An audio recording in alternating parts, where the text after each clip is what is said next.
Жалпы бұл хорон айын деген аяттың сөздің хор қыз деген өзінің мағынасында бұл қыздың ең сұлу түрін бейнелейтін сөйлем негізі. Хор қыз деген сөз ең көрікті деген сөз. Мұны бір жақты хор қыздар деген тақырып еркектермен байланыстырып талдау дұрыс емес. Осылай деген кісілер бар. Хор қыздар өте нәзік тақырып дедім ғой мен. Алдымен бірінші мәселе. Сіздер зер салып мән беріп тыңдаңыздар, мен айтайын. Бірінші мәселе. Хор қыздар деген ол ерге де әйелдерге беріледі. Олар қызмет ету үшін беріледі біріншіден. Қызмет ету үшін жәннатта. Жәннатта ер әйел деп Аллах бөліп жарып ризықты алалап бермейді еш уақытта. Кім не қалайды сол беріледі. Болды. Мүлк сүресінің 14-ші аятын ашасыз. Әла я'ламу мән халақа ва хуа латифул хабир деген аятты қараңызшы. Мән беріңіз осыған. Аллах сондай өзі жаратқанды бәрінен жақсы біледі. Бізді жаратты ма? Демек, біздің табиғатымызды Аллах Тағала бәрінен жақсы біледі. Біз жаратты ғой өйткені. Және оған не керегін бәрін біледі. Соның бәрін береді деп тұр. Хор қыздар деп тек төсек мағынасында түсінетін болсақ, онда біз бұл ақылды осы біз бұл арқылы түсіну деңгейіміз соншалықты деңгейде екенін ғана аңғартамыз да. Мысалы, кейбір арамызда уағызшылар бар.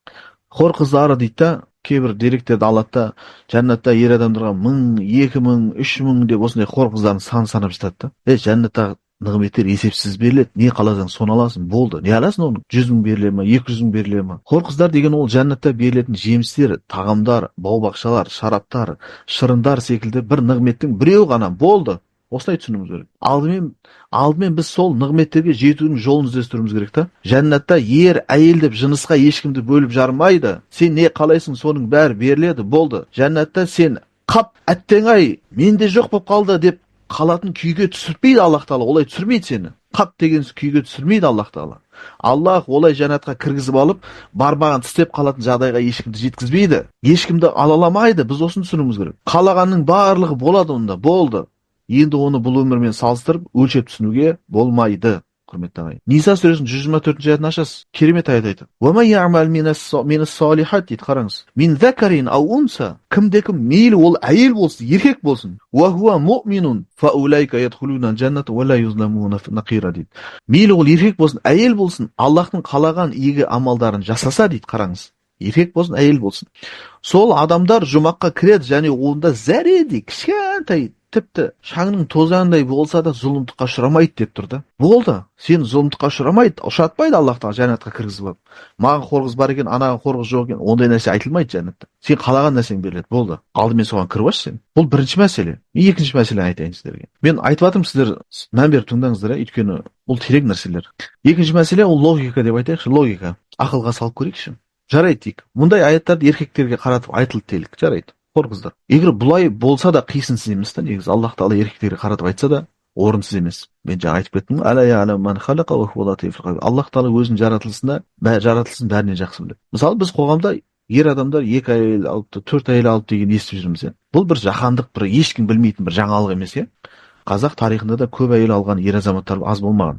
Құнанбайдың бірнеше әйел болған демек қоғамда бұл нәрсе бар. Яғни жансақ нәрсе емес бұл. Болған. Ал мұндай көзқарас әйелдің табиғатына жат келеді да. Пәленше әйелдің 4 күйеуі бар екен деген кім естіпті? Бұл ақылға қонымсыз да. Ондай болуы мүмкін емес. Әйелдің табиғатына жат келеді. Аллах біледі бізден жақсы. Құранда не айту, айтпау керектігін да. Егер хор қызды ер адамдарға тиістіріп айтар болса, онда ол жаңалық болмау керек. Ал керісінше әйелге хор жігіттері болады десек, ақылдың қабылдауына томпақ келеді да бұл. Себебі әйелдің көп еркекке тұрмысқа шығуының өзі табиғатына қисынсыз да. Демек Аллах хор қызды қай жағынан айтса да, біздің көзқарасымызға, табиғатымызға жат емес етіп айтады. Алдымен оны көрмей тұрып, бұл өмірмен өлшеп байланыстырып түсіну қиын болады. Сондықтан бұл тақырып тек сол жәннатта берілетін Аллахтың сый-сияпаты ретінде қарастырылып, соған ұмтылу жолдарын қарастыруымыз керек та, біз болды. Бұл екінші мәселе.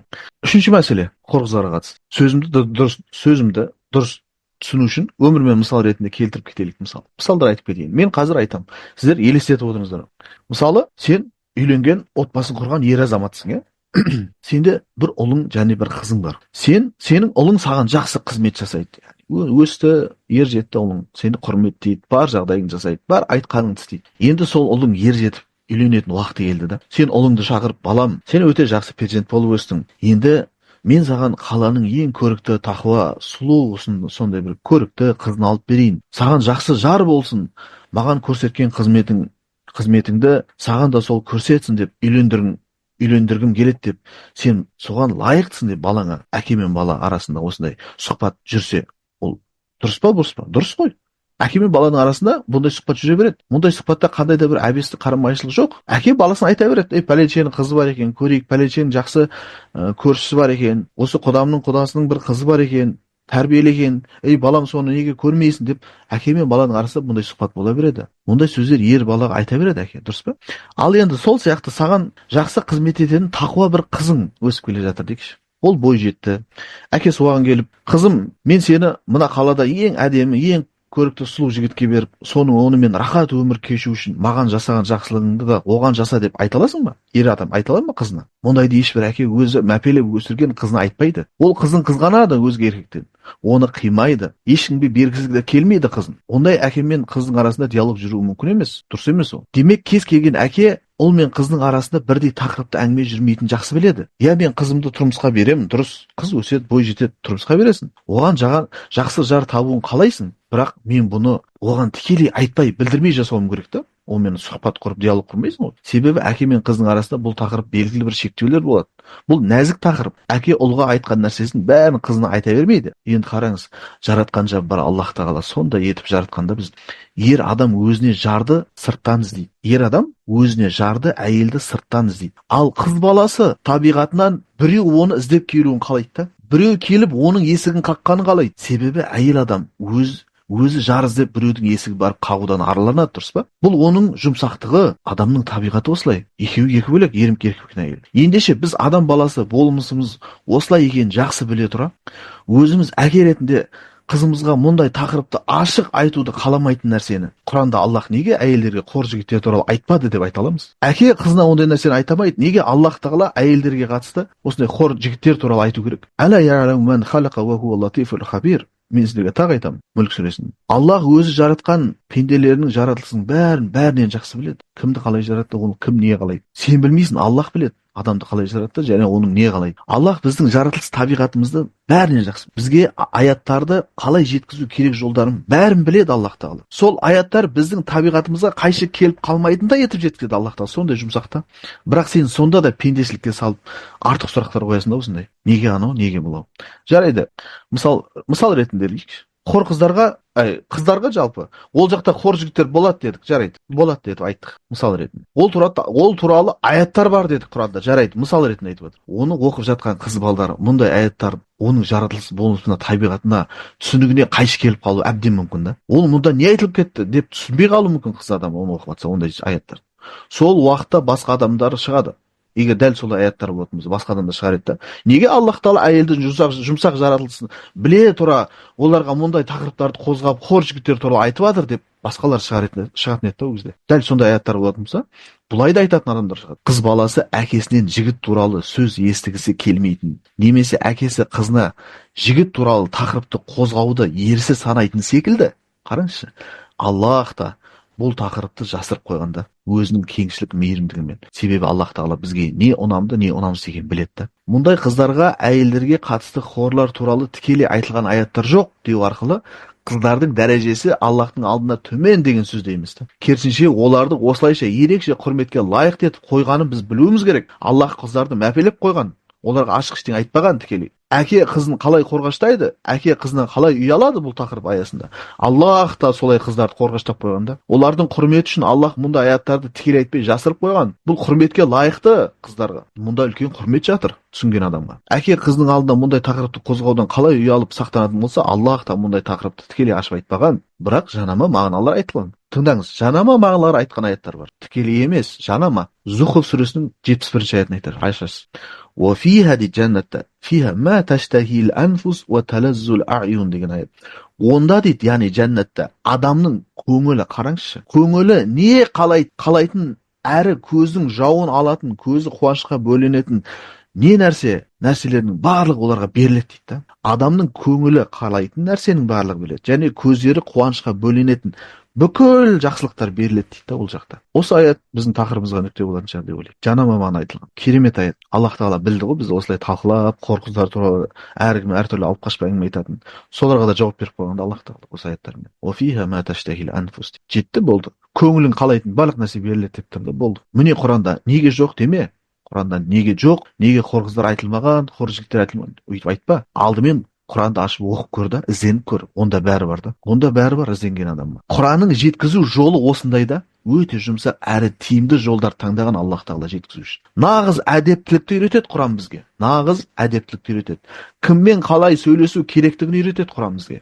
Аллах Тағала адаммен қалай диалог құруын, қалай байланыс құруын, қалай сөйлесу әдептілігі бар Құранда толып жатыр. Жаратқан Жаббар сондай да, жаратқан Жаббар сондай да. Мына қараңызшы, Мүлк сүресінде өзінің жаратылысы туралы барлығын біледі деп тұр Аллах Тағала. Екі сипатын айтып тұр соңғы. Ал-Латиф ал-Хабир деп тұр 14-ші аят. Латиф ал-Хабир деп тұр Мүлк сүресінде. Жұмсақ әрі бәрден хабар бар деген мағынаны білдіреді. Осылай екі есім сипаты бар Аллахтың. Яғни бұл аят, бұл екі сипат нені білдіреді? Ол Аллах саған не айту керек бәрін біледі деп тұр да. Бәрін біледі Аллах не айту керек. Және ол білетін нәрсенің барлығын қарайшы. Соны Ал-Латиф жұмсақ жеткізіп береді деп тұр да сізге. Болды. Түсіндіңіз бе мына екі сипаттың мағынасын? Аллах өзі жаратқан нәрсенің барлығын бәрінен жақсы біледі. Және сол барлық нәрсе білгеннің барлығын саған жұмсақ жеткізіп беру жолында біледі да, әдептілік жолында береді Аллах Тағала. Мұны тек Аллахты таныған, Құранды түсінген адам ғана түсінеді мұндай нәрсе. Ал діннен кемшілік іздеген адам мұндай ақиқатты мүлде түсінбейді. Қанша айтсаң да, олар сол кемшілік іздеумен болады. Осылай аяттардың бір-бірін, мынау Уақия сүресінің 21-ші аятын, Мүлк сүресінің жаңағыдай, мынау 14-ші аятын бүйтіп байланыстырып оқитын болсаңыздар, осындай керемет мағына шығады да. Құранның аятын басқа бір Құранның аят келіп түсіндіретін болса, не деген мағына, мазмұн мағына шығады да. Бір-бірін толтырып тұрады, сондай бір байланыста бір-бірін ажырату мүмкін емес та бұлар. Кейбір ғалымдар бұл хор қыздары, хурул айн деген сөз балаға деп айтады. Яғни сөздің өнері деп түсінген кейбір кісілер. Оны тікелей мағынада түсінбеген. Кезінде мысалы келтірсек Құрайш деген меккелік тайфалар. Сол кезде түскен осы аяттардың бәрі Құрайштарға. Құрайштар да осылай балаға ретінде түсінген бұны. Болды. Сөздің өнері деп түсінген. Әйтпесе Құранға тиісер болса, бірінші Құраннан ілік іздейтін болса, бірінші болып солар тиісер еді, солар ілік алатын еді, исламның қаш дұшпандары Құрайш еді. Солар Құраннан қате іздейтін еді, егер қате болатын болса бұл хороздар. Олар мұндай сөздерді түп төркінін жақсы білген, онда ешқандай таласпаған олар. Ал біз қазір олардан да асып мұндай тақырып талқып кеткенбіз ғой. Құрайштардан да білімді болып кеткенбіз ғой біз. Сен жақсылап біліп алу керексің да, Құран туралы сөйлемек тұр. Ла юсалу амма яфалу дейді. Аллах Тағала айтады, ол өзінің қалай істеген, не істегенін ешкімге есеп бермейді дейді. Уахум юсалун. Адамдар керісінше есеп береді дейді да кейін. Сен істеген әрекетіңе бұл өмірде не жасап, не қойдың, Құран туралы не сөйледің, Аллах туралы не сөйледің, Мұхаммед пайғамбар туралы не сөйледің, бәріне есеп бересің. Аллах Тағала өз әрекетіне есеп бермейді ешкімге. Болды. Егер сол жәннатқа кіретін болсаң, мына аят бар да. Фала та'ламу нафсун ма уkhfiya lahum min qurrati a'yun. Керемет аят. Мына аяттың мағынасын зер салып көріңіз. Ақиретте, жәннатта көздер қуанышқа, шаттыққа бөленетіндей, нендей құпия сый-сияпаттар барын ешбір жан баласы білмейді дейді. Демек, жәннатқа кірген адам үшін тосын сыйлар, сюрприздер толып жатыр. Көп ояқ. Сюрприз ояқтың бар сен үшін. Білмейсің ол жақта не берілетінін. Ол жақтың барлығы сен үшін тосын сый болады. Болды ғой. Сен бірінші соған кірсейші алдымен. Ол жақтың бәрі тосын сый толып жатқан. Бұны Құран аят сәжде сүресі айтып тұр ғой саған. Ол хор қыз бола ма, басқа қыз бола ма, бәрі тосын сый беріледі саған. Уайымдама, алаңдама, сен бірінші кір. Саған зұлымдық жасалмайды. Қап деп қалмайсың сен уақытта. Біз жақсы білуіміз керек. Құран жәннатта беріледі сый-сияпатты адамның жынысына қарап бермейді еш уақытта. Жынысына қарап бөлмейді. Мынау қызға беріледі, мынау еркекке барап беріледі деп. Еркекке, әйелге не керек соның барлығы беріледі, болды.